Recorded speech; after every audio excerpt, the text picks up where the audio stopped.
Welcome to Kenton's videos. Enjoy the video. You start by getting straight to the settings page. Open Start and type Settings, then select Personalization and Background. Make sure you have administrator access if the machine restricts changes, otherwise the operation will fail. Once done, pick the image file you prepared, ideally 1920x 1080 for most screens, or the native resolution to avoid stretching. This step sets the scene for a reliable change and prevents common display issues later.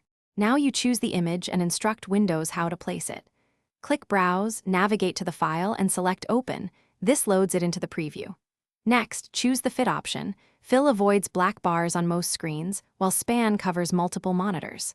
Make sure to test. If the image looks off, switch to Fit or Center and try again. These choices control scaling and alignment, so they determine whether the wallpaper looks crisp or distorted.